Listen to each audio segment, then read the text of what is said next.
I was sitting on my grandmother Elena's faded floral couch, the same one where she used to braid my hair every Sunday morning while we watched telenovelas together. The house still smelled like her lavender perfume and fresh tortillas. But now, there was something else in the air, tension so thick you could practically taste it. My sister Sarah sat across from me in her designer blazer, checking her phone every 30 seconds like she had somewhere more important to be. My brother Michael was pacing by the window, his realtor instincts probably already calculating property values. Mom and Dad flanked the old leather recliner where Abuela used to sit, looking uncomfortable in their own grief. Nobody had said much to me since I'd arrived. I was used to that. In a family where success was measured by salary and square footage, being a community art teacher didn't exactly make you the favorite. But what happened next changed everything I thought I knew about my place in this family, and revealed a secret my grandmother had been keeping that would turn all our assumptions upside down.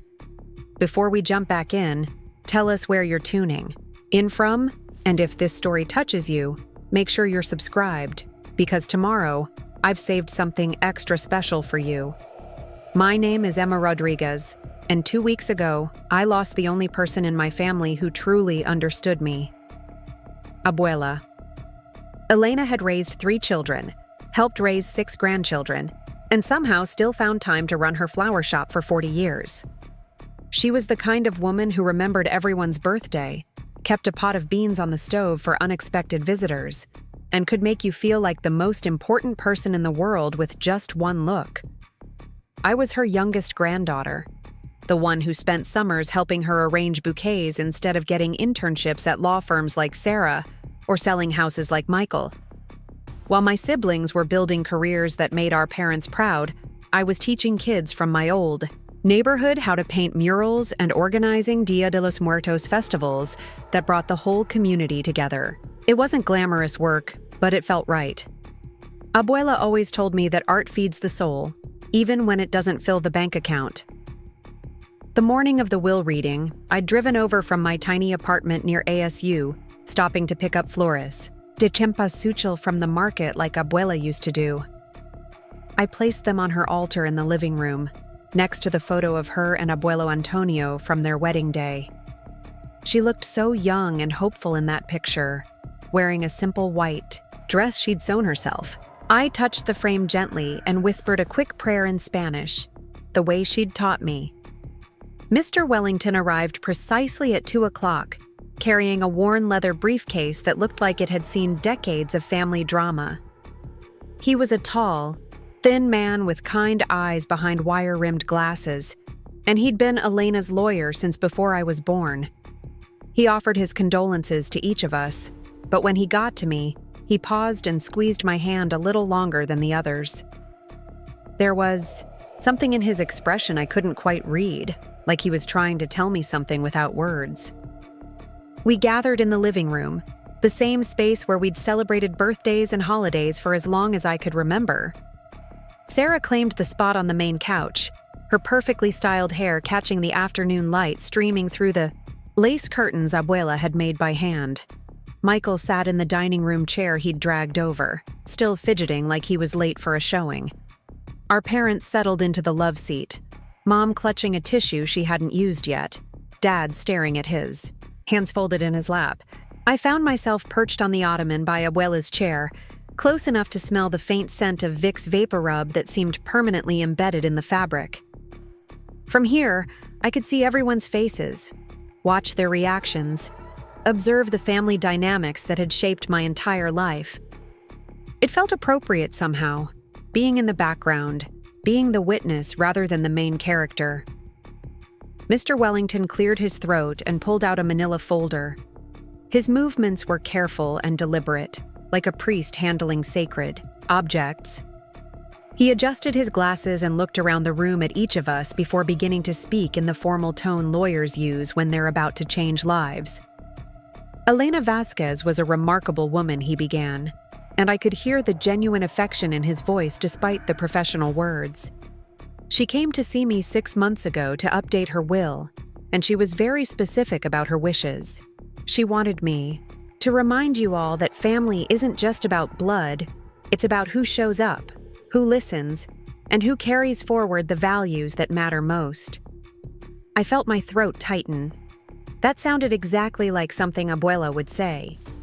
She was always telling us that La Familia was about more than just sharing a last name, that it was about being there for each other, especially when it wasn't convenient or profitable. Sarah shifted in her seat, her manicured fingers drumming against her purse. Michael stopped fidgeting and leaned forward, suddenly paying attention now that business was at hand. Mom dabbed at her eyes with the tissue, and Dad's jaw tightened the way it always did when he was trying not to show emotion. Mr. Wellington opened the folder and pulled out several documents. To Patricia and David Rodriguez, he read, Elena leaves, her collection of family photographs, her recipe books, and her wedding ring from Antonio. With the hope that these memories will remind you of the love that built this family. Mom started crying then, quiet tears that she tried to hide behind her tissue. Dad reached over and took her hand, his own eyes suspiciously bright.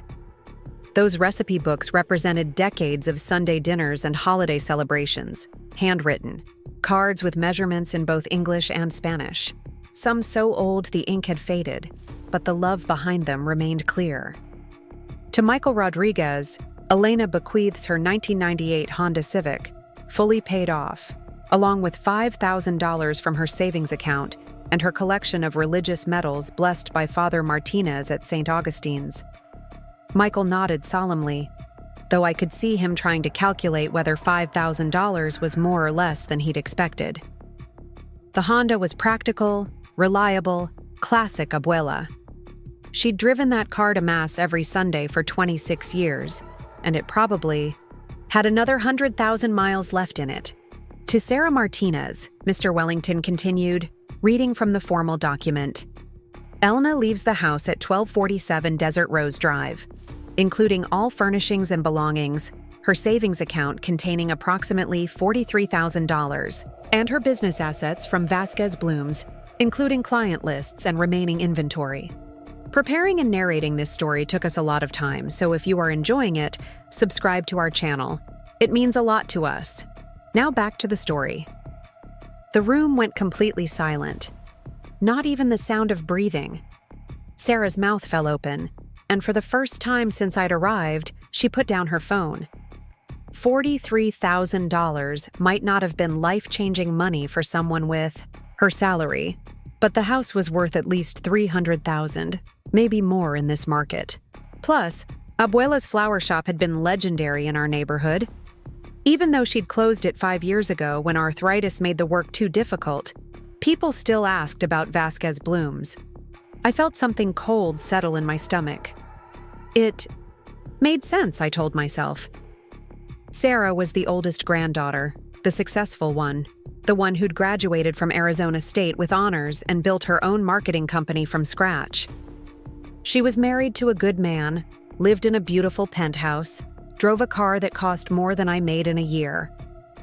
Of course, Abuela would want her to have the house. Of course, she'd trust Sarah to handle the financial responsibilities that came with property ownership. But it still hurt. Not because I wanted the money or the house necessarily, but because it felt like final confirmation of what I'd always suspected. I was the family afterthought, the one who'd chosen passion over profit, community service over career advancement. I was proud of my work, proud of the kids I taught and the murals we'd painted together, proud of the way our Dia de los Muertos festival had grown every year until it brought thousands of people to celebrate our culture together. But in moments like this, surrounded by family members who measured success in dollars and square footage, it was hard not to feel like I'd somehow failed. Sarah was staring at Mr. Wellington like he'd just told her she'd won the lottery. Michael's expression had shifted from polite attention to barely concealed irritation. Mom was still crying, but now it seemed like happy tears, proud tears for her successful daughter who'd been chosen to carry on Elena's legacy. And to Emma Rodriguez, Mr. Wellington continued. And my heart started beating faster because at least I was being mentioned. At least I wouldn't be completely forgotten. Elena, leaves her art supplies, her sewing machine, and her collection of books in both English and Spanish. I nodded and tried to smile. It was thoughtful, really. Abuela knew how much I loved to read, knew that I'd taught myself to sew by watching her repair our clothes and make Halloween costumes every year. The art supplies were probably worth a few $100s. Good quality brushes and paints she'd bought to support my work even when money was tight. It wasn't much, but it was something that showed she'd paid attention to who I was, what mattered to me. Mr. Wellington folded the papers and looked around the room with an expression I couldn't quite interpret. "Well," he said, "that concludes the reading of Elena Vasquez's last will and testament, dated March 15th, 2024. Sarah was already pulling out her phone, probably texting her husband about their sudden windfall. Michael was calculating something on his phone's calculator app. Mom and Dad were hugging each other, whispering about how proud they were that Elena had trusted Sarah with such responsibility. Nobody was looking at me. Nobody asked if I was okay with the art supplies and books, if I needed help carrying them to my car, if I wanted to talk about what Abuela had meant to us. I sat there on the ottoman, surrounded by family but feeling completely alone, trying to process the fact that the woman who'd understood me better than anyone had ultimately chosen to give her most precious possessions to someone else. But then, Mr. Wellington did something strange. Instead of packing up his briefcase and preparing to leave, he pulled out another folder. A different folder, this one marked with red tape along the edges. He adjusted his glasses again and cleared his throat, but this time there was something different in his demeanor. Less formal, more careful. "I'm sorry," he said, and his voice carried a note that made everyone look up from their phones and private conversations. "I need to make a correction." Sarah's head snapped up. "A correction?" Mr. Wellington nodded slowly, opening the new folder with deliberate precision. "I made an error. The will I just read was dated March 15th, 2024. However, Elena came to see me again in July, and we drafted a new will. This is the most recent version, properly witnessed and notarized, which supersedes the previous document. The silence that followed was different from before. This wasn't the quiet of people processing good news. This was the silence of people realizing that everything they'd just heard, everything they'd started planning and calculating and assuming, might be about to change. Michael was the first to speak. "What kind of changes are we talking about?" Mr. Wellington looked directly at me then, and I saw something in his eyes that I'd missed before. Not just kindness, but respect, recognition. He opened the July will and began to read in the same formal tone, but now every word felt weighted, with possibility. "Elena Vasquez, being of sound mind and clear judgment, hereby revokes all previous wills and testaments. This document, dated July 22, 2024, represents her final wishes for the distribution of her estate." My hands were trembling. I clasped them together in my lap, trying to stay calm, trying not to hope for something I couldn't even name. Around the room, everyone had gone completely still. Sarah's phone lay forgotten on the couch beside her. Michael had stopped calculating. Even Mom and Dad were leaning forward, sensing that something significant was about to happen. To Patricia and David Rodriguez, Mr. Wellington read, "Elena leaves her collection of family photographs, her recipe, books, and her wedding ring from Antonio, with gratitude for raising children who value both tradition and progress." That was the same as before. Mom relaxed slightly, her inheritance unchanged. To Michael Rodriguez, Elena bequeaths her 1998 Honda Civic, $5,000 from her savings account, and her collection of religious medals, with the hope that he will remember that success is measured not just in sales, but in service to others. Also unchanged, though the added message made Michael's jaw tighten slightly. Abuela had always worried that his real estate success was making him forget where he came from.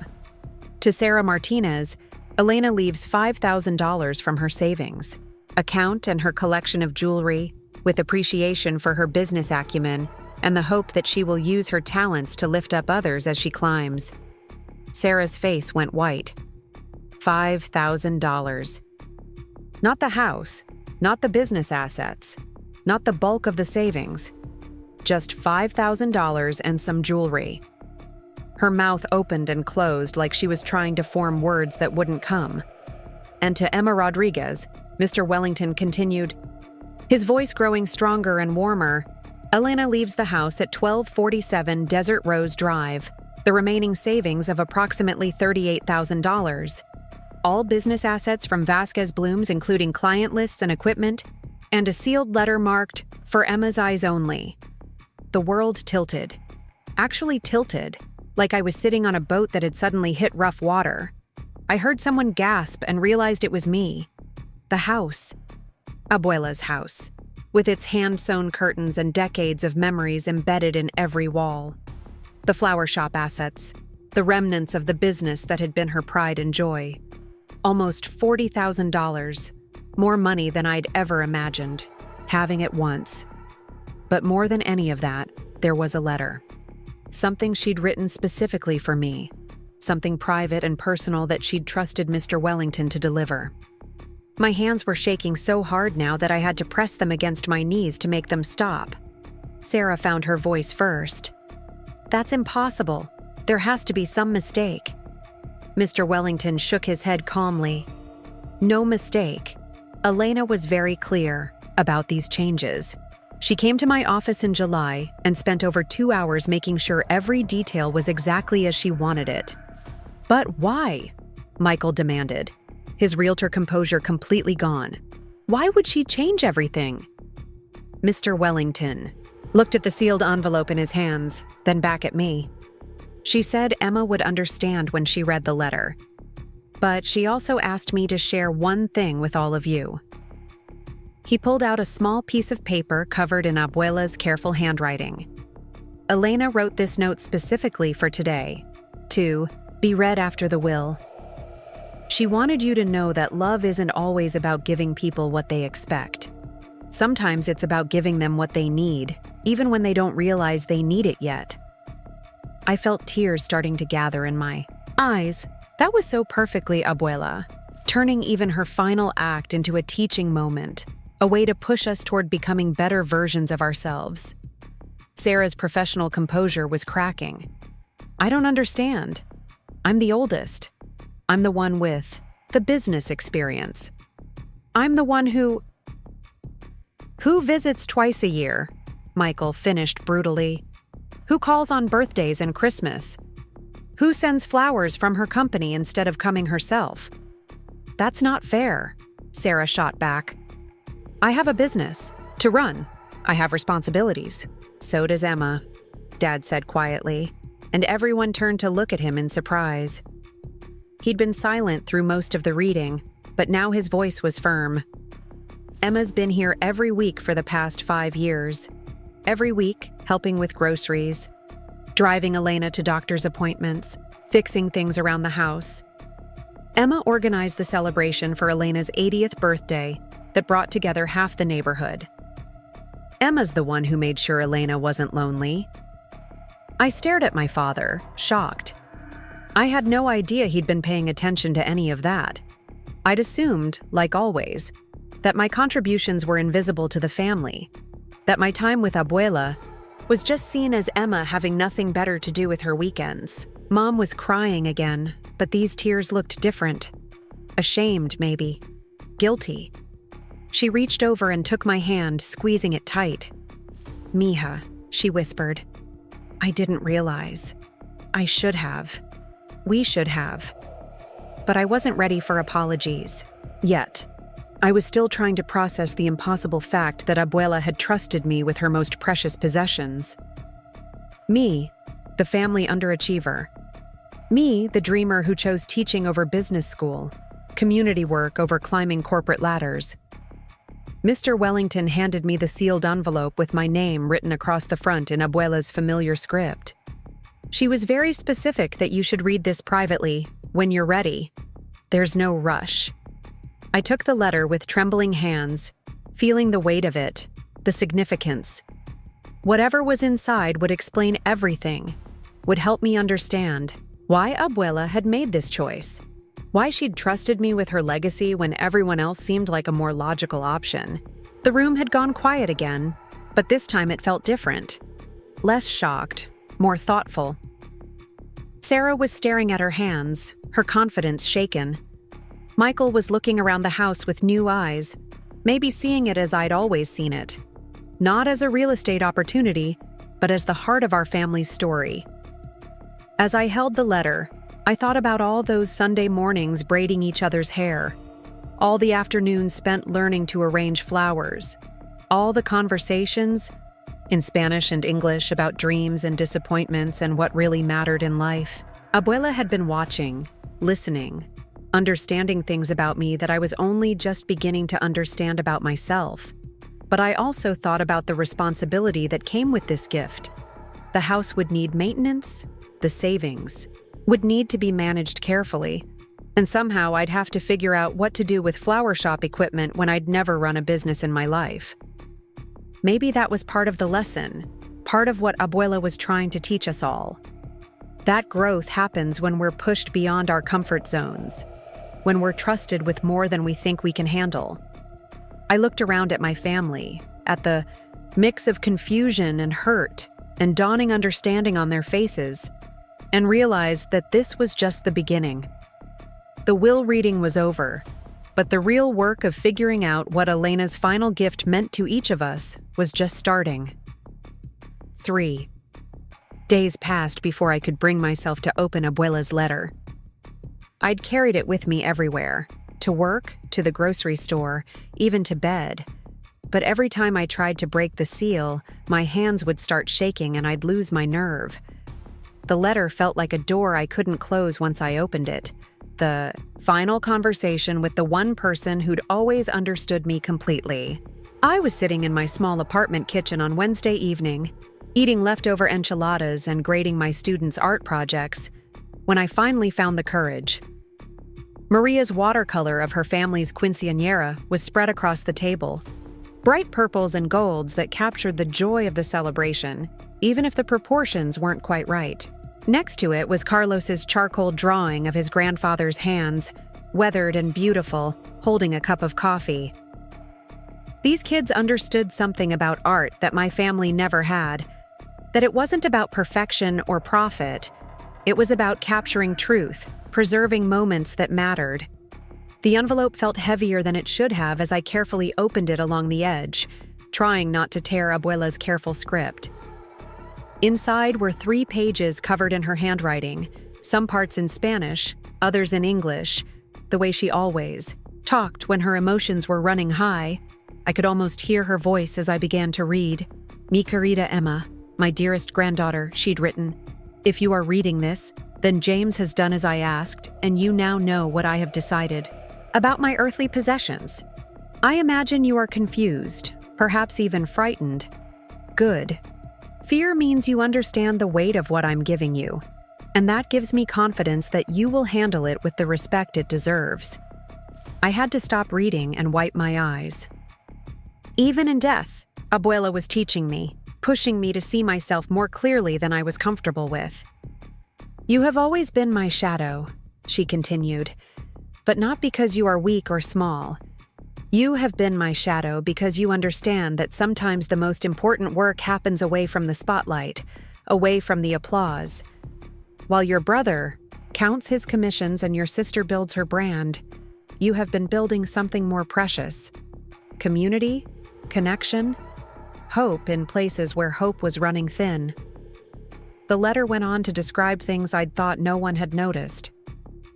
How I'd started the after-school art program at Roosevelt Elementary without any funding, just because I saw kids with nowhere to go and nothing to do after their parents got home from double shifts.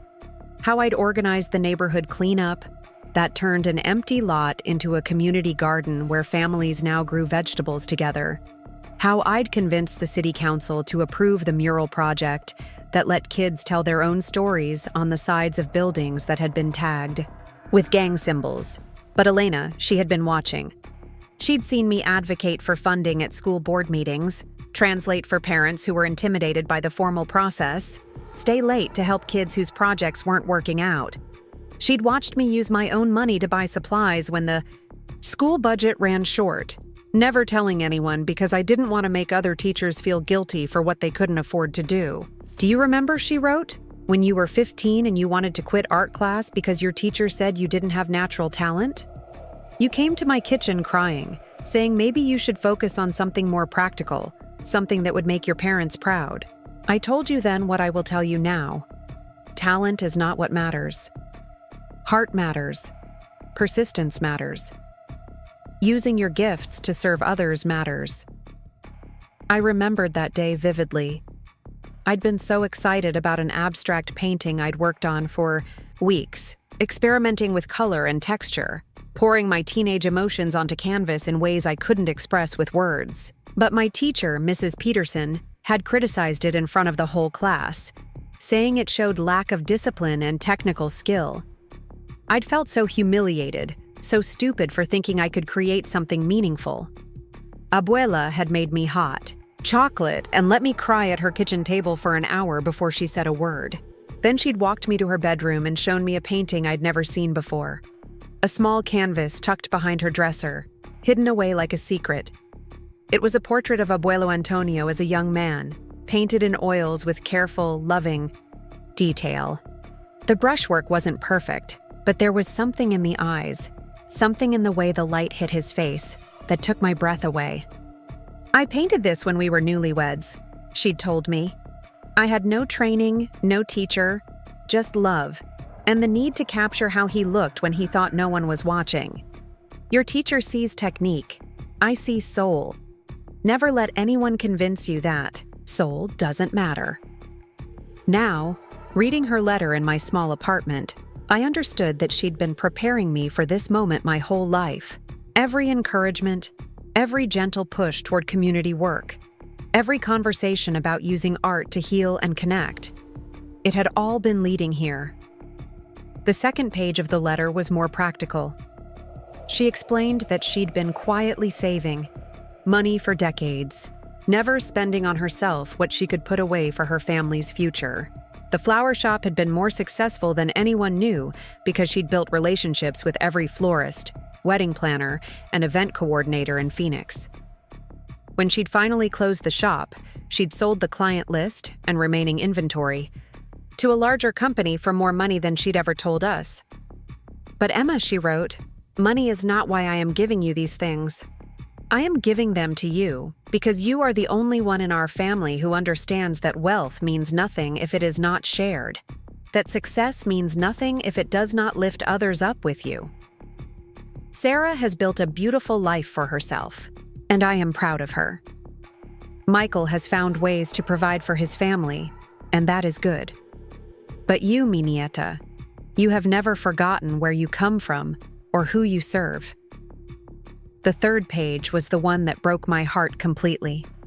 She wrote about watching me grow up as the family afterthought, always trying to prove myself, always apologizing for taking up space. She'd seen how Sarah's achievements overshadowed my smaller victories, how Michael's financial success made my teaching salary seem insignificant, how our parents' well-meaning but misguided attempts to motivate me had often left me feeling like I was never quite good enough.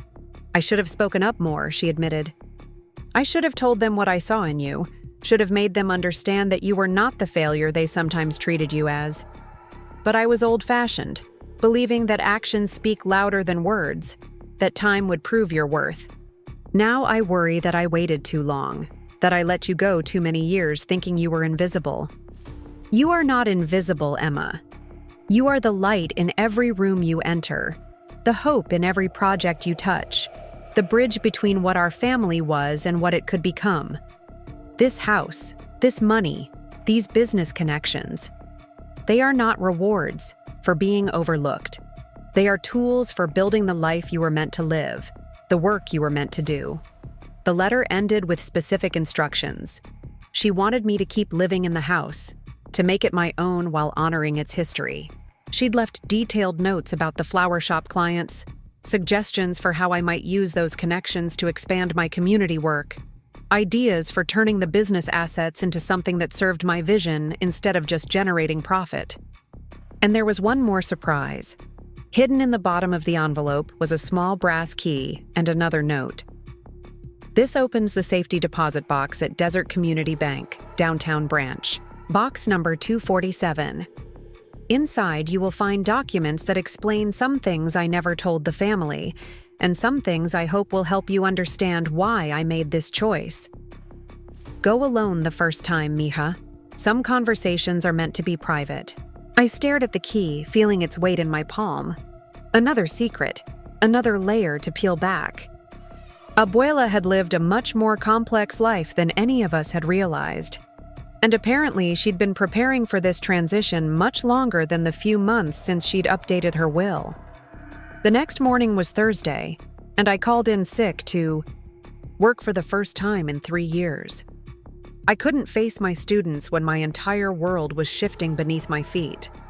Instead, I drove downtown to Desert Community Bank, a small building squeezed between a taco shop and a check cashing place, the kind of neighborhood institution that Abuela would have chosen over the glossy chain banks.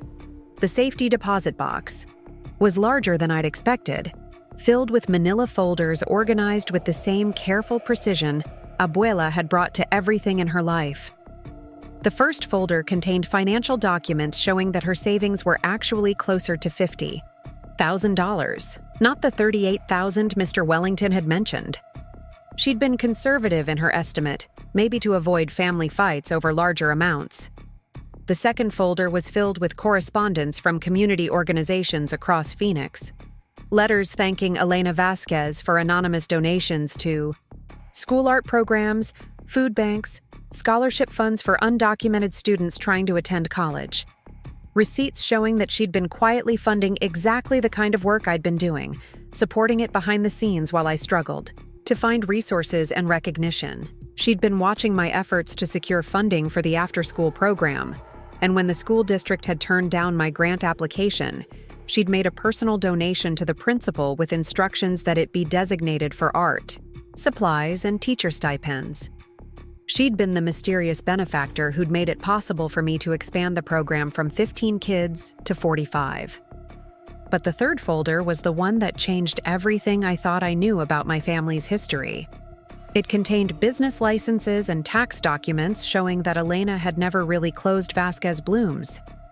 Instead, she'd transformed it into something else, a consulting business that helped other small flower shops and event planners build sustainable practices. She'd been working from home for the past 5 years, using her decades of experience to help other business owners avoid the mistakes she'd made early in her career. The client list was extensive: shops in Phoenix, Tucson, even some in California and New Mexico. She'd built a reputation as someone who could help struggling florists find their footing, develop relationships with reliable suppliers, create marketing strategies that honored their cultural roots while appealing to broader markets. The business was generating steady income, enough to supplement her Social Security and maintain her generous charitable giving. And according to the final document in the folder, she'd been training a successor for the past year, someone who understood community building, who had experience with marketing and event planning, who shared her vision of business as a tool for strengthening neighborhoods rather than just generating profit. The successor was supposed to take over gradually, learning the client relationships and business systems while Elena stepped back into a mentoring role. The successor was me. I just hadn't known it yet. The documents showed that she'd been carefully tracking my work with the Dia de los Muertos festival, noting how I'd grown it from a small neighborhood gathering to a citywide celebration that brought together families from across Phoenix. She'd been watching how I coordinated with local businesses, negotiated with city officials, managed volunteers, created marketing materials that honored our traditions, while welcoming people from other cultures. Everything I'd been doing with the festival, the vendor coordination, the sponsorship negotiations, the community outreach, it was all business experience. It was all preparation for taking over her consulting work, for expanding it into something that could serve the growing Latino business community across the Southwest. I sat in the bank's small privacy room, surrounded by evidence of a life much richer and more complex than I'd ever imagined, and finally understood what Abuela had been trying to tell me. I wasn't inheriting a house and some money. I was inheriting a mission, a carefully built network of relationships and resources that could amplify the work I'd already been doing. But I was also inheriting the responsibility to prove that her faith in me wasn't misplaced. Sarah had been the obvious choice for financial management, Michael for business development. But Elena had chosen the granddaughter who understood that true success meant lifting others up, who had already proven she could build something meaningful even without resources or recognition. The drive home felt different, like I was seeing Phoenix with new eyes. Every community center, every small business, every group of kids hanging out after school. They weren't just parts of my neighborhood anymore. They were potential partners, potential projects, potential ways to use Elena's gift to create something larger than any of us could have imagined. My phone had been buzzing all day with messages from family members. Sarah had sent 3 texts asking if we could meet to discuss the will, each message a little more urgent than the last. Michael had left a voicemail suggesting we all get together to figure out next steps and make sure I had appropriate guidance for handling my inheritance.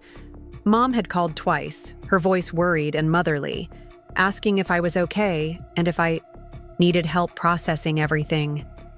But I wasn't ready to talk to them yet.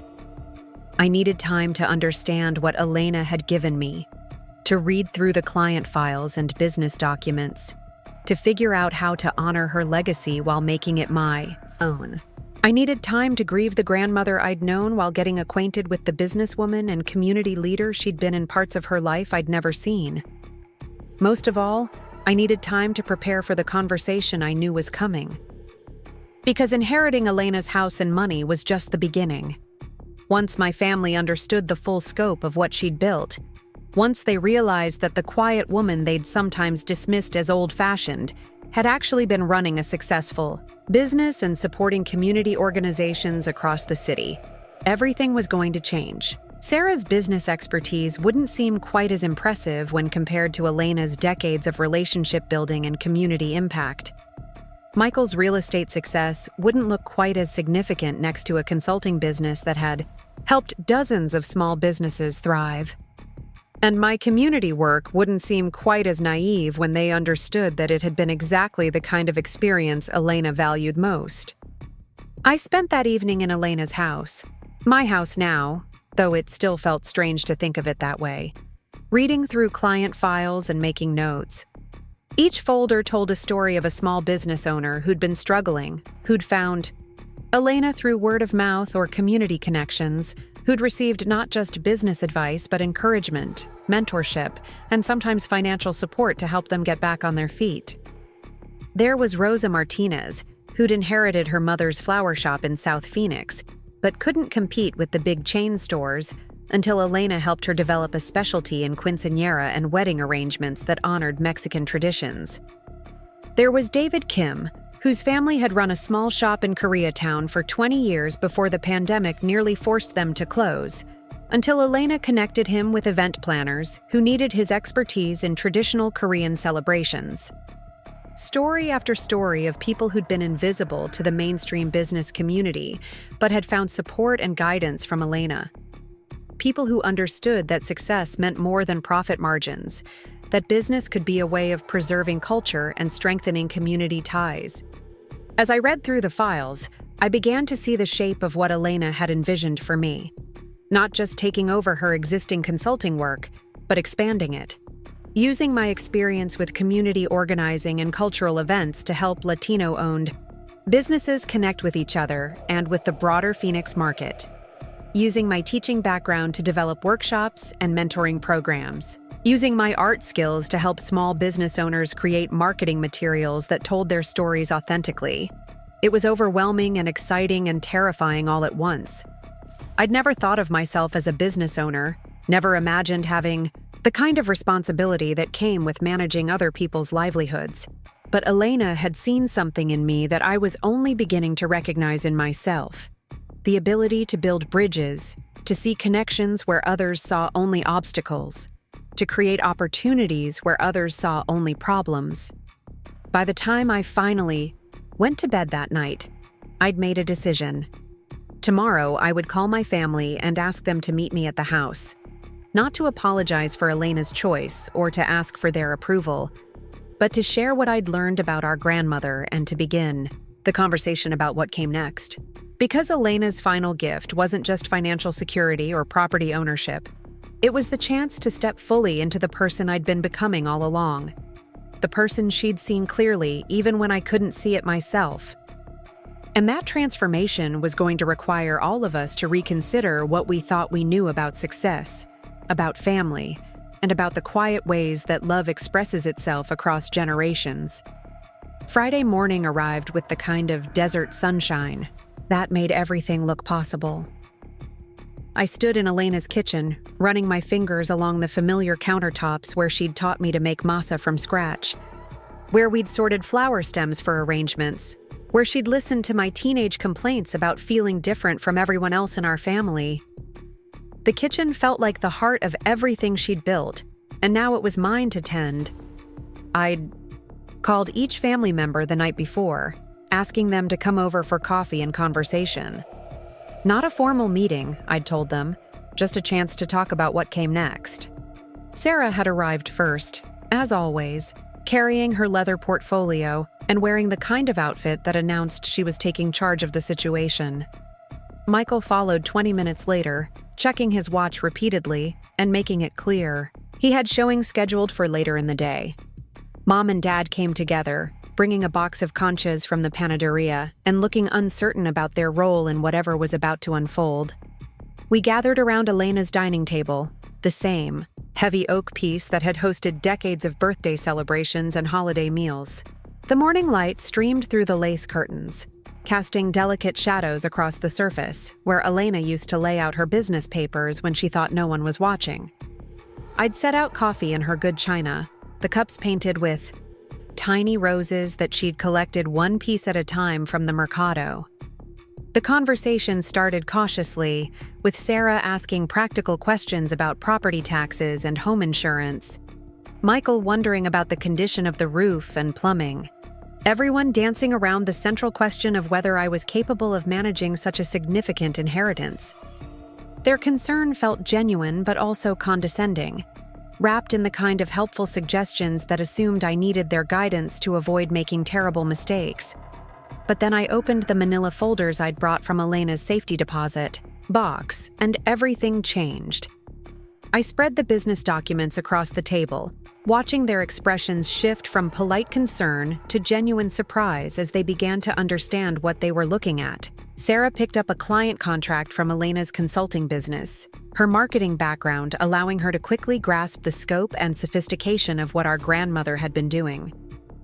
Michael examined the financial statements, his realtor's eye for numbers revealing the steady income Elena had been generating from her business consulting work. Mom and Dad passed around letters from community organizations, reading Elena's name over and over again in grateful acknowledgments of her support for programs they'd never known she cared about. The silence stretched until Sarah finally spoke, her voice carrying a note of bewilderment I'd never heard before. I had no idea she was still working. I thought she'd retired when she closed the flower shop. She did retire from retail, I explained, spreading out more documents that showed the evolution of Elena's business model. But she'd spent 40 years learning how to make small businesses succeed in neighborhoods where success wasn't easy. When she closed Vasquez Blooms, she realized all that knowledge could help other people avoid the mistakes she'd made, overcome the obstacles she'd faced. Michael was studying a spreadsheet that tracked Elena's client relationships over the past 5 years. "These numbers are substantial," he said, and I could hear the respect growing in his voice. She was generating more income from consulting than most small businesses make in retail.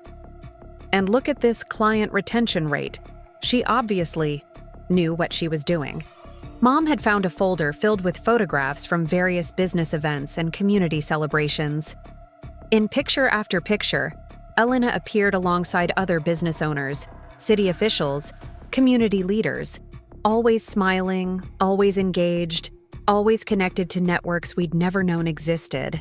She'd been living a much more public and influential life than any of us had realized, building relationships and reputation, while we'd seen only the grandmother who made excellent tamales and worried about our happiness.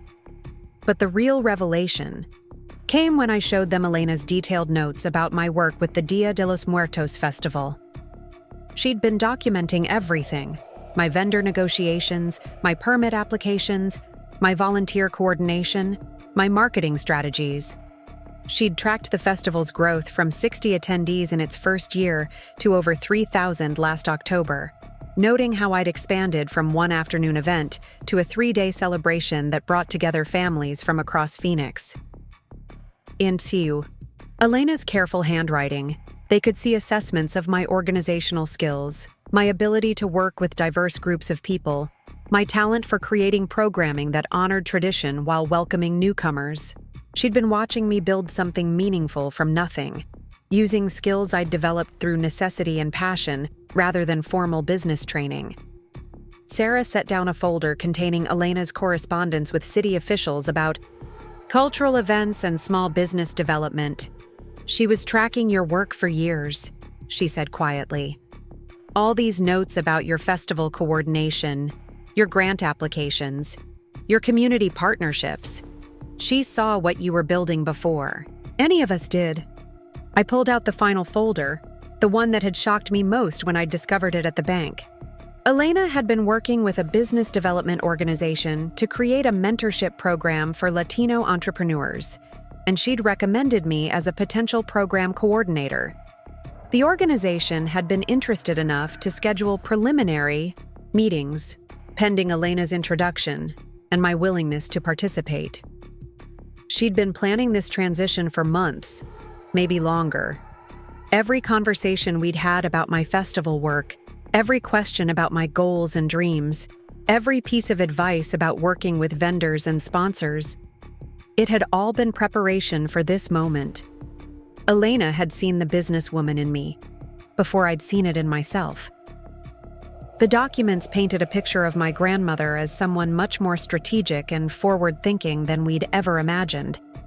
She hadn't just been supporting my community work out of grandmotherly pride. She'd been evaluating my potential, testing my commitment, preparing me to take over something much larger than a flower shop and a modest savings account. Dad was reading through Elena's notes about my teaching work, how I'd advocated for arts funding and developed curriculum that helped kids connect with their cultural heritage. "She wrote about you like you were already running a business," he said, wonder creeping into his voice. "All this analysis of your leadership style, your problem-solving abilities, your relationship-building skills. She saw executive potential in work the rest of us thought was just hobby teaching." Michael had moved on to Elena's client files, reading case studies of small businesses she'd helped transform. Each success story followed a similar pattern: entrepreneurs with passion and cultural knowledge but limited business experience, guided through practical challenges by Elena's mentorship, and connected to broader networks through her relationships. It was exactly the kind of work I'd been doing informally with festival vendors, helping them understand permits and licenses, connecting them with customers and other business owners. The morning stretched into afternoon as we went through folder after folder, piece by piece reconstructing the complex legacy Elena had built and the careful planning she'd done to ensure its continuation. By the time we'd finished reviewing the documents, something fundamental had shifted in how my family saw both Elena and me. Sarah was the first to voice what everyone was thinking. "You're going to need help," she said, but her tone had changed completely from the patronizing concern of earlier. "This is a substantial business operation, and if you're serious about expanding it, you'll need marketing support, financial planning, legal guidance. But Emma, this is real. What she built is real, and what she saw in you, I can see it too, now." Michael nodded, his real estate background helping him appreciate the value of Elena's client relationships and business reputation. "The networking alone is worth more than the financial inheritance," he said. These connections she's built, the trust she's earned in the business community, that's not something you can buy. It has to be earned over decades, and she's handed it to you. But Mom was looking at me with tears in her eyes, seeing something deeper than business potential. "Mija," she said softly, "your Abuela saw who you really are. We've been so worried about your job security, your financial future, pushing you toward things we thought were more stable. But she saw that you were already building something important, something that mattered to our community." Dad reached across the table and squeezed my hand. "I'm proud of you," he said simply. "And I'm sorry we didn't see what Elena saw. You've been doing important work all along, and we treated it like it wasn't enough because it didn't look like what we expected success to look like." The apologies felt genuine, but I wasn't quite ready to accept them completely. Years of feeling invisible, of having my work dismissed or minimized, couldn't be erased by one conversation. But I could see that they were beginning to understand, not just what Elena had given me, but why she'd chosen to give it to me. Sarah had pulled out her phone and was taking notes as she talked through potential strategies for expanding Elena's consulting business. "You could develop workshops for new business owners," she suggested, her marketing mind already spinning possibilities. "Maybe partner with the community college to offer certification programs. There's definitely demand for culturally competent business consulting in Phoenix's Latino community." Michael was sketching out ideas for using Elena's property as a base of operations, converting part of the house into office space while maintaining its residential character. The neighborhood zoning would support a home-based consulting business, he said, and having client meetings here would reinforce the personal, family-centered approach that made Elena successful. But even as they offered support and suggestions, I could sense their ongoing adjustment to this new reality. Sarah, who'd built her identity around being the family's business success story, was having to reconsider what business success looked like. Michael, who'd always seen himself as the practical one, was recognizing that my community work had been more strategically valuable than his sales achievements. They were both being generous and supportive, but I could see them struggling with the implications of Elena's choice. The afternoon brought unexpected visitors. Mrs. Chen, Elena's neighbor and closest friend, stopped by with a casserole and stayed to share stories about Elena's business activities that none of us had known about. She described Elena's regular phone calls with struggling business owners, her careful research into community needs and market opportunities, her quiet financial support for entrepreneurs who couldn't get traditional bank loans. Then Rosa Martinez arrived, the florist from South Phoenix whose business Elena had helped transform. She'd heard through community networks about Elena's passing and wanted to pay her respects, but she also wanted to meet me. Elena had told her about my festival work, about my potential to carry forward her consulting mission, about the plans they'd discussed for expanding support services for Latino-owned businesses. Rosa's presence made everything feel more real and immediate. She wasn't just grateful for Elena's past help. She was interested in continuing their business relationship, in working with me to develop new marketing strategies for the upcoming quinceañera season. She saw me not as Elena's uncertain heir, but as someone who could provide the kind of culturally informed business guidance she needed. As Rosa shared stories about Elena's impact on her business and family, I began to understand the full scope of the responsibility I'd inherited. It wasn't just about managing money or maintaining property. It was about continuing relationships, honoring trust, living up to expectations that Elena had carefully cultivated over years of consistent support and wise counsel. But Rosa also brought news that complicated everything.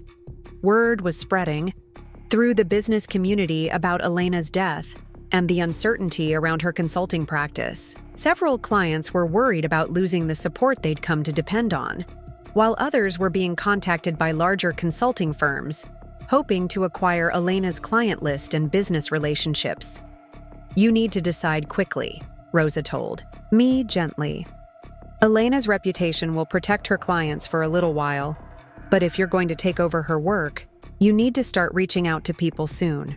They need to know that the support they've been receiving will continue, that the relationships Elena built aren't going to disappear. The urgency of Rosa's message crystallized something that had been building all day. This inheritance wasn't just a gift I could take time to grow into. It was an active business with ongoing obligations and immediate needs. Elena's clients were real people with real challenges who'd been counting on her guidance and support. If I was going to honor her legacy, I needed to step into her role quickly and decisively. Sarah recognized the business implications immediately. "You're looking at a time-sensitive transition," she said, her professional instincts engaged. These client relationships are the most valuable part of what Elena built, but they're also the most fragile. People do business with consultants because of personal trust and proven results. You have maybe 2 weeks to establish yourself before clients start looking elsewhere. Michael was already thinking about practical next steps. You'll need business, cards, a professional phone line, maybe a simple website. Elena's clients will want to know they're working with someone competent and prepared, not just someone who inherited a file cabinet full of names. But I was thinking about something deeper than business logistics. Elena had spent decades building trust in communities where trust wasn't given easily, where small business owners had often been ignored or taken advantage of by mainstream business services. I couldn't just inherit her client list and expect to step seamlessly into the relationships she'd carefully cultivated. I needed to understand not just what Elena had done, but how she'd done it. The values that had guided her work, the approaches that had made her effective, the cultural competencies that had allowed her to serve communities other consultants couldn't reach. I needed to study her methods as carefully as I'd studied her financial records. As the family gathering wound down and people began to leave, I found myself alone in Elena's kitchen once again, surrounded by the evidence of a life much richer and more complex than I'd ever imagined. The business documents were spread across the table like puzzle pieces, each one revealing another aspect of the legacy I'd inherited. But the most important piece wasn't in any folder or financial statement. It was in my own experience, in the years I'd spent learning from Elena without realizing I was being taught, in the community relationships I'd built through the festival and my teaching work, in the cultural knowledge and bilingual skills that had always seemed like natural parts of who I was rather than professional assets. Elena had seen the businesswoman in me before I'd seen it in myself, but she'd also understood that the best kind of business leadership grows out of authentic community connection, rather than formal training or inherited privilege. She'd given me her client relationships, not because I was family, but because she believed I could serve those relationships with the same heart and commitment she'd brought to the work. The responsibility felt enormous, but for the first time since Mr. Wellington had read the will, it also felt right. Elena hadn't just given me her house and money. She'd given me the chance to expand work I'd already been doing, to use skills I'd already been developing, to serve communities I already understood and cared about. Tomorrow, I would start making phone calls to Elena's clients, introducing myself and beginning the delicate process of transition. I would start learning the business systems she'd developed, the resources she'd accumulated, the strategies that had made her successful. I would start becoming the businesswoman she'd always believed I could be. But tonight, I sat in her kitchen, with a cup of coffee and her business files, feeling closer to my grandmother than I ever had when she was alive. Through her careful documentation and strategic planning, through her faith in my potential and her commitment to community service, Elena was still teaching me, still guiding me toward becoming the person she'd always seen when she looked at me. The inheritance was just the beginning. The real work of honoring Elena's legacy was about to start. Monday morning came with the weight of decision pressing against my chest like desert heat. I'd spent the weekend reading through every client file Elena had left behind, studying her notes and correspondence, trying to understand not just what she'd done, but how she'd approached each relationship with such careful attention to individual needs and circumstances. Her handwriting filled margins with observations about family dynamics, cultural considerations, seasonal challenges that affected different types of businesses in ways that textbook consulting never addressed. The first call I made was to David Kim, the Korean florist whose family shop Elena had helped save during the pandemic. His voice carried immediate concern when I introduced myself as Elena's granddaughter, worry that the support system he'd relied on was about to disappear just as his business was finally stabilizing again. But when I explained my background, with community organizing and cultural events, when I mentioned my experience coordinating vendors for the Dia de los Muertos festival, something shifted in his tone. "Elena talked about you," he said, surprise evident in his voice. "She said you understood what it meant to preserve tradition while building bridges to new communities. She thought you might be able to help us expand our wedding services to include more multicultural celebrations, Korean-Mexican fusion ceremonies that are becoming popular in Phoenix."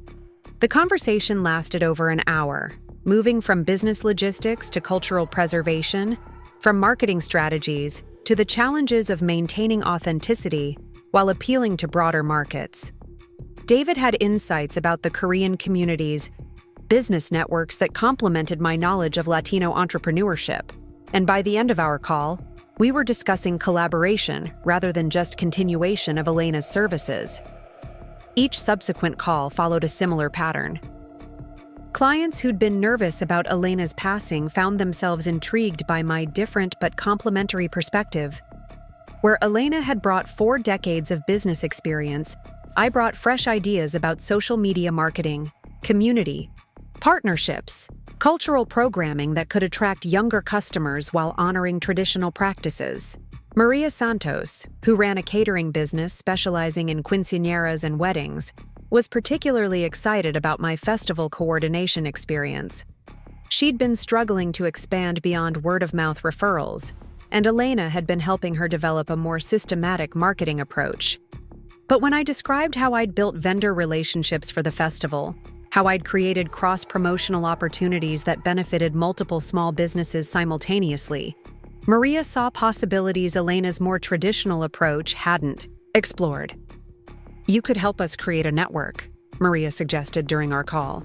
All these small businesses Elena worked with, the florists, the photographers, the musicians, the dress shops, we could support each other instead of just competing. "You know how to bring people together for community events.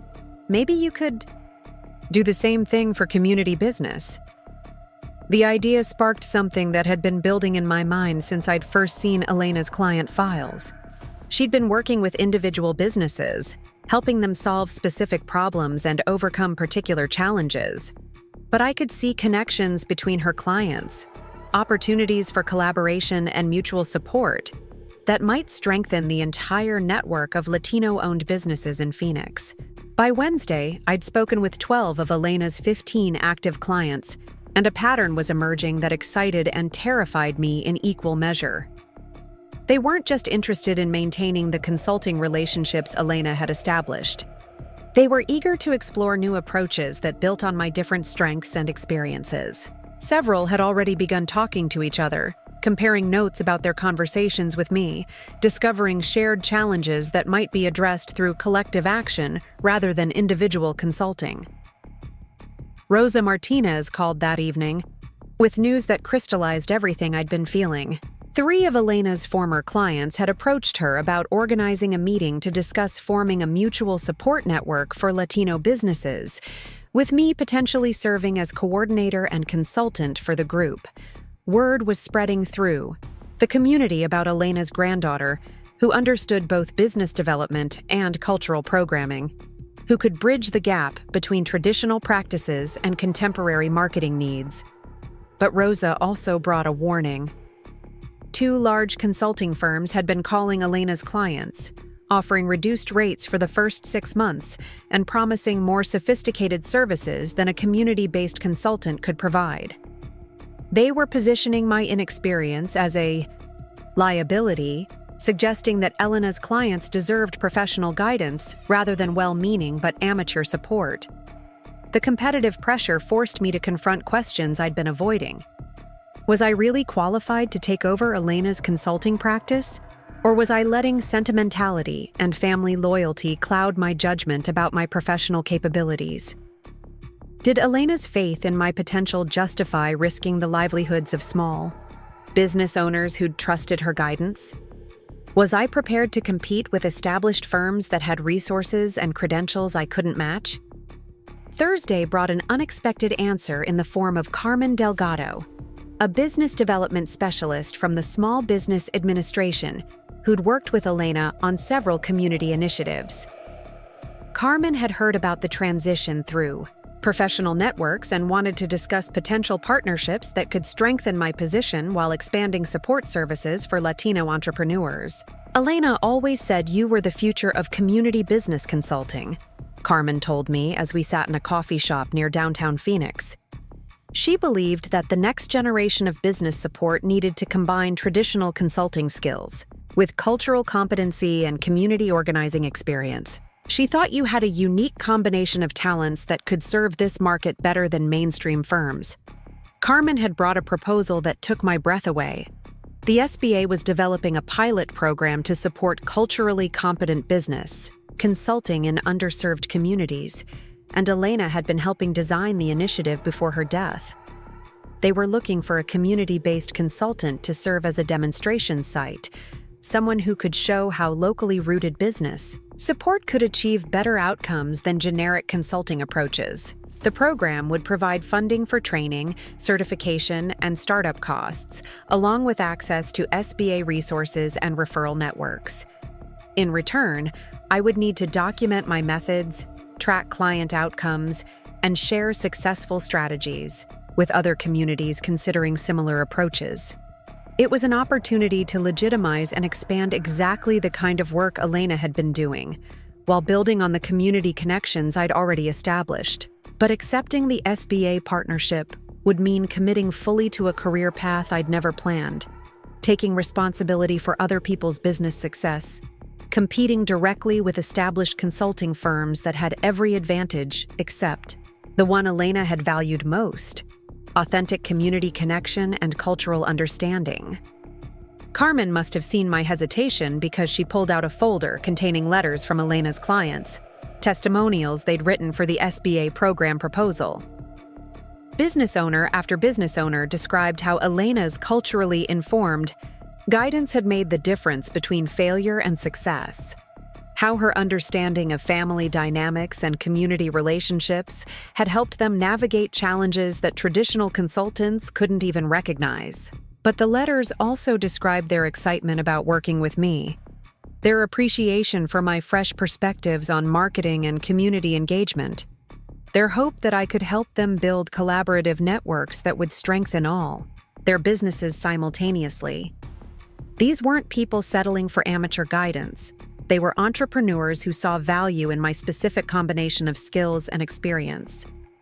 Friday morning, I called a meeting of Elena's former clients, inviting them to gather at the house that had become both my inheritance and my business headquarters. 15 business owners crowded into Elena's living room, filling every chair and spilling onto floor cushions, creating the kind of warm, family-style gathering that Elena would have loved. I'd prepared a presentation about my background and vision, about the SBA partnership opportunity and what it could mean for our community's business development. But before I could begin my formal remarks, David Kim stood up and started talking about the collaboration possibilities he and Maria Santos had been discussing, about the mutual support network that several clients wanted to create. One by one, other business owners joined the conversation, sharing ideas about collective marketing, bulk purchasing, cross-referrals, shared resources that could help all their businesses grow stronger together. They talked about Elena's legacy, not as something to preserve unchanged, but as a foundation for building something larger and more collaborative than any individual consulting relationship could achieve. Rosa Martinez was taking notes as people spoke, documenting the energy and enthusiasm that filled Elena's living room. "This is what Elena saw in you," she told me during a quiet moment. "Not just the ability to continue her work, but the vision, to expand it into something that serves our whole community better." By the end of the meeting, we'd outlined plans for the Phoenix Latino Business Collaborative, a network that would combine individual consulting support with group workshops, collaborative marketing initiatives, and mutual aid programs. I would serve as coordinator and primary consultant, but the network would be owned and governed by the participating businesses themselves. 3 clients signed agreements on the spot, eager to begin working together on upcoming holiday marketing campaigns. 5 others committed to joining once we'd worked out details about membership fees and service structures. The remaining 7 wanted to see how the initial phase developed before making their own commitments, but they expressed genuine interest in participating as the network proved its value. Saturday morning brought the call I'd been both hoping for and dreading. Sarah wanted to meet for coffee, just the 2 of us, to discuss what she'd been observing since the will reading. I suggested Elena's kitchen rather than a neutral location, wanting this conversation to happen in the space where I felt most connected to my grandmother's wisdom and strength. Sarah arrived with pastries from our favorite bakery and an expression I'd never seen before. Respectful, slightly awed, perhaps even a little envious. She'd been watching my week of client calls and business development, she said, tracking my progress through the family network that kept tabs on everyone's activities whether they wanted it or not. "You've built something in 5 days that most consultants take months to achieve," she told me, sitting across from me at Elena's kitchen table. "These clients aren't just accepting you as Elena's replacement, they're excited about working with you. They see possibilities in your approach that Elena's methods didn't offer."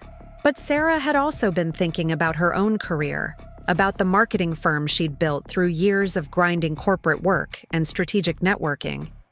She'd always prided herself on being the family's business success story, the one who'd figured out how to translate education and ambition into financial security and professional recognition.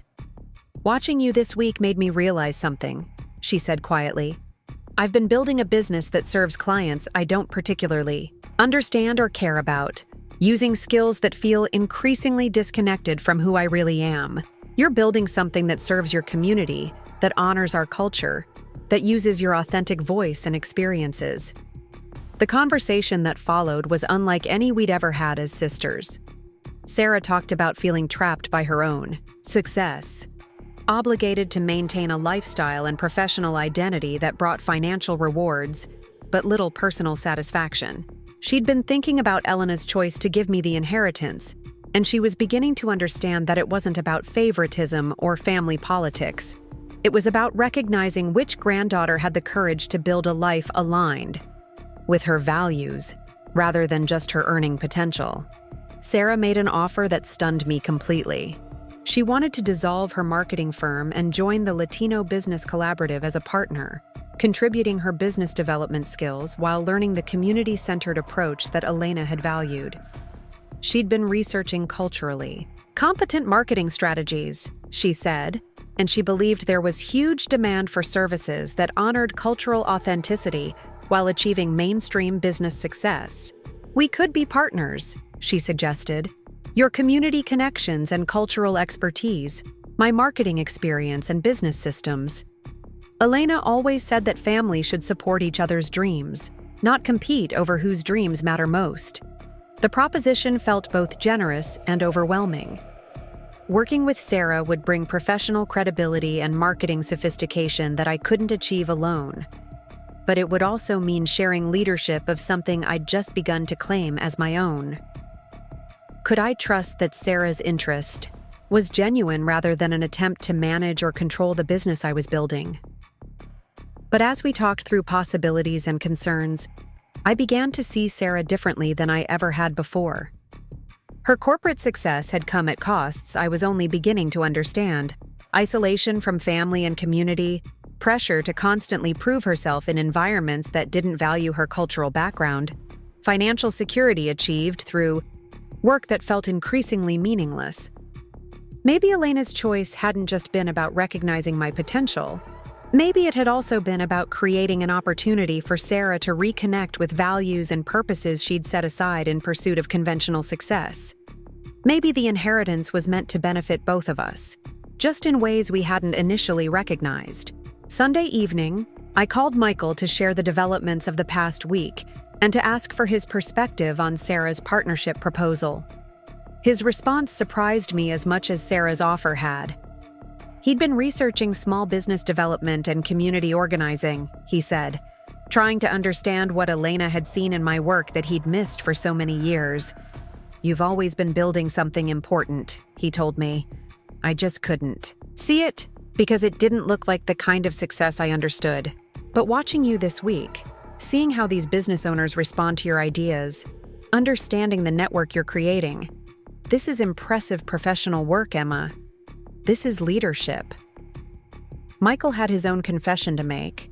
His real estate success had plateaued, he said, and he'd been feeling increasingly disconnected from the communities where he'd grown up. Selling houses to wealthy transplants from California and New York paid well, but it didn't feel like meaningful work. He'd been thinking about Elena's values, about using business success to strengthen communities rather than just generate personal wealth. He wanted to help with the Latino Business Collaborative in whatever way made sense, he said. Maybe helping clients with commercial real estate needs, maybe developing affordable workspace options for growing businesses, maybe just using his professional networks to connect Latino entrepreneurs with resources and opportunities they might not access otherwise.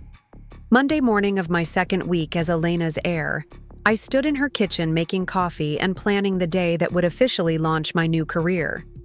The SBA partnership was moving forward. Sarah and Michael were both committed to supporting the collaborative in their own ways, and I had meetings scheduled with 3 potential new clients who'd heard about our network through community connections. But the most important moment came when I walked into Elena's small home office and sat down at the desk where she'd planned her transition, where she'd documented my potential, where she'd written the letters that had changed everything about how my family saw both her and me. I pulled out a legal pad and began writing my own notes, my own vision for what the Latino Business Collaborative could become. The work ahead would be challenging, requiring me to learn business skills I'd never needed as a teacher and community organizer, to navigate professional relationships more complex than any I'd managed before, to take responsibility for other people's livelihoods in ways that felt both thrilling and terrifying. But for the first time in my life, I was building something that used all of who I was, my cultural knowledge, my community connections, my artistic creativity, my teaching experience, my organizing skills. Elena had seen this potential in me before I'd recognized it in myself, but she'd also understood that the best gifts are the ones that challenge us to grow into the people we're meant to become. The inheritance wasn't just money and property. It was an invitation to claim my full capabilities, to serve my community in ways that honored both tradition and innovation. 3 months later, I hosted the first annual Latino Business Collaborative Showcase in Elena's backyard, transforming the space where she'd grown vegetables into a celebration of entrepreneurship and community connection. 23 businesses participated, displaying products and services while networking with potential customers and collaborators. Local media covered the event, describing it as a new model for culturally competent economic development. Sarah had dissolved her marketing firm and was working full-time with the collaborative, using her skills to help Latino businesses develop professional marketing materials while maintaining cultural authenticity. Michael had started a community development initiative, helping collaborative members find affordable commercial space and navigate zoning requirements for home-based businesses. But the moment that would have made Elena proudest came when David Kim and Maria Santos announced their joint venture, a catering and floral service that specialized in multicultural weddings, combining Korean and Mexican traditions in ways that honored both cultures while creating something entirely new. They'd met through the collaborative, discovered shared values about family celebration and cultural preservation, and built a business partnership that was thriving beyond either of their individual capabilities. As I watched families enjoy food and music in Elena's backyard, as I saw business owners making connections that would support their growth for years to come, I understood finally what my grandmother had been building and why she'd chosen me to continue it. The inheritance had never been about money or property. it had been about recognizing that true wealth comes from serving something larger than yourself, that real success means using your gifts to lift up your community, that the most valuable legacy is the one that keeps growing long after you're gone. Elena's final gift wasn't just the business she'd built or the money she'd saved. It was the confidence to see myself as she'd always seen me, not as the family afterthought, but as someone capable of building bridges, creating opportunities, and honoring the past while embracing the future. The inheritance had changed my life, not by making me wealthy, but by helping me understand that I'd been wealthy in the ways that mattered most all along. The morning of Elena's birthday, 6 months after she'd passed away, I woke up in what had been her bedroom, but was now slowly becoming mine. The desert sunrise painted the walls in soft peach and gold, the same colors she'd chosen for the curtains decades ago when she and Abuelo Antonio had first moved into this house. I could smell coffee brewing downstairs. Sarah had arrived early to help prepare for what would become our most important Latino business collaborative event yet. Today we were launching the Elena Vasquez Memorial Microloan Program, funded partly by the inheritance money I'd decided to invest in community development, partly by contributions from collaborative members who'd prospered over the past months, and partly by matching funds from the Small Business Administration through Carmen Delgado's partnership program. It felt like the perfect way to honor Elena's birthday, using her legacy to create opportunities for entrepreneurs who might never qualify for traditional bank loans. Sarah was in the kitchen when I came downstairs, wearing jeans and one of my festival volunteer t-shirts instead of her usual business attire. The transformation in my sister over the past months had been as dramatic as my own, though in the opposite direction. Where I'd learned to embrace professional confidence and business leadership, she'd rediscovered the community connection and cultural pride she'd set aside during her corporate climbing years. The microloan program was her idea, born from watching how many potential collaborative members had great business concepts but lacked the capital to get started or the credit history to access conventional financing. Elena's consulting files were full of people she'd mentored informally, entrepreneurs with passion and cultural knowledge who just needed someone to believe in their potential enough to provide startup funding. Michael arrived as we were setting up tables in the backyard, bringing his wife Carmen and their 2 teenage daughters who'd volunteered to help with registration and translation services. The girls had become enthusiastic supporters of the collaborative, especially after they'd started working with some of our younger business owners on social media marketing strategies that honored traditional values while reaching contemporary audiences. Watching Michael interact with the collaborative members had been one of the most surprising developments of these past months. His real estate expertise had proven invaluable for helping businesses navigate commercial leasing, zoning requirements, and property development opportunities. But more than that, he'd rediscovered his connection to the Latino community he'd been distancing himself from as he'd climbed the professional ladder in Scottsdale's predominantly Anglo real estate market. Mom and Dad arrived together carrying boxes of conchas and empanadas they'd been preparing since dawn. They'd become the collaborative's unofficial catering coordinators, using their connections in the restaurant and food service community to help create networking opportunities around shared meals. Dad had even started taking Spanish classes again, embarrassed that he'd let his language skills deteriorate while focusing on assimilating into mainstream American business culture. The first microloan recipients began arriving at 9 o'clock, each carrying business plans they'd developed with collaborative mentorship, financial projections they'd learned to create through our workshops, dreams they'd been nurturing for years but hadn't known how to pursue. Leticia Morales came with plans for a mobile alterations and tailoring service that would serve busy working families in neighborhoods without convenient access to seamstresses. Jorge Ramirez brought blueprints for a food truck specializing in authentic Oaxacan cuisine, using family recipes his grandmother had taught him, but that weren't available anywhere in Phoenix. Carmen Delgado had brought a team from the SBA to document the microloan launch for their national case study on community-based economic development.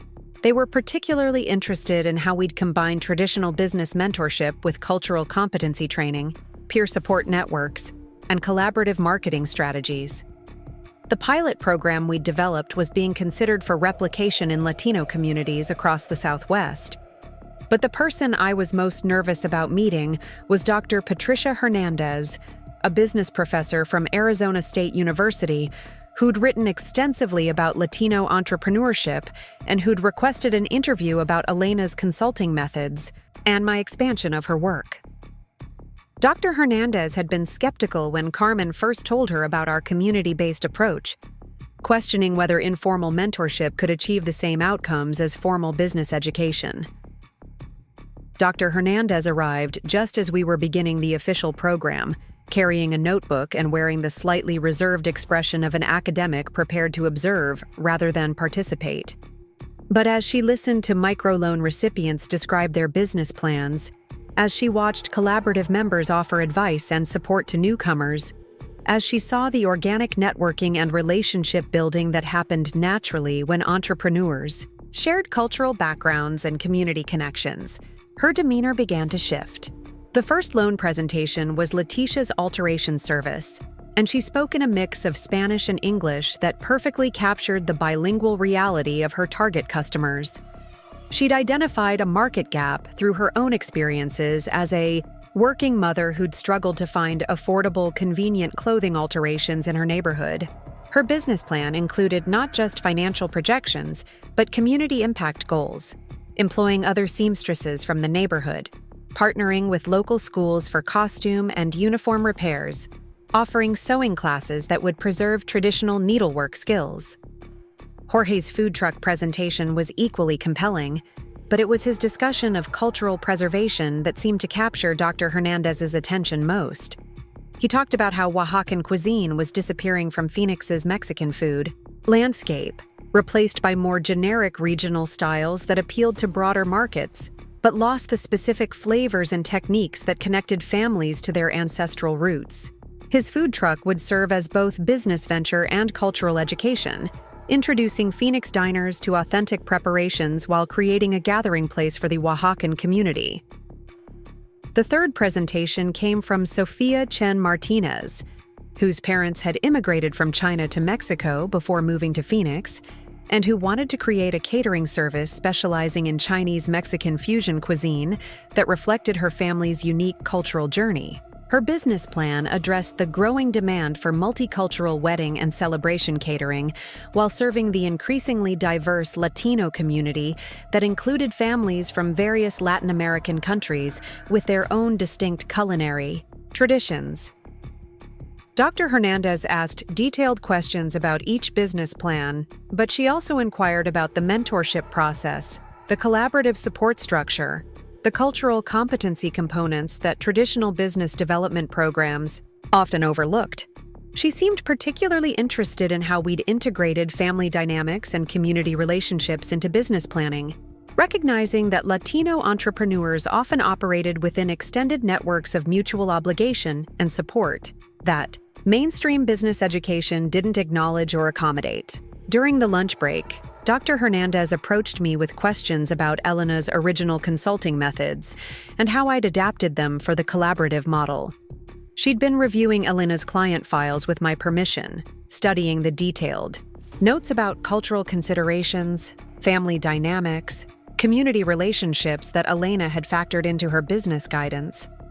Your grandmother was doing culturally responsive business consulting decades before academic researchers had terminology for it, Dr. Hernandez told me. These files document approaches that business schools are just beginning to incorporate into their curricula. The way she integrated cultural preservation with economic development, community building with individual business success, it's sophisticated work that deserves serious academic attention. Dr. Hernandez had a proposal that both excited and intimidated me. She wanted to collaborate on documenting Elena's methods and our expansion of her work, potentially developing a case study that could be published in business education journals and used to train other consultants working with Latino communities. She also mentioned possibilities for developing a certificate program through ASU's business school, offering formal credentials for community-based business consultants while preserving the cultural competency and relationship-centered approaches that made our work effective. The afternoon session focused on introducing the 5 microloan recipients to their assigned mentors from among established collaborative members. Watching these partnerships form, seeing experienced business owners share knowledge and resources, with entrepreneurs just starting their journeys, reminded me powerfully of Elena's approach to consulting. She'd never just provided advice. She'd created relationships, built networks, connected people who could support each other's success over the long term. Rosa Martinez had volunteered to mentor Leticia Morales, recognizing similarities between their service-based businesses and their focus on serving working families in underserved neighborhoods. David Kim was working with Sofia Chen Martinez, their shared experience as children of immigrants helping them understand the unique challenges of preserving cultural identity while building mainstream business success. Maria Santos had paired with Jorge Ramirez, both operating in the food service industry, and both committed to maintaining authentic cultural flavors while expanding their customer base. But the mentorship relationships went beyond business guidance. I watched Rosa and Leticia discussing childcare challenges that affected their work schedules, sharing strategies for balancing family responsibilities with entrepreneurial demands. David and Sophia were comparing experiences of navigating multiple cultural identities in business settings, discussing how to honor their complex heritage while building marketable brand identities. These conversations reminded me why Elena's consulting work had been so effective, and why the collaborative model was achieving outcomes that traditional business development programs struggled to match. We weren't just providing technical assistance or financial resources.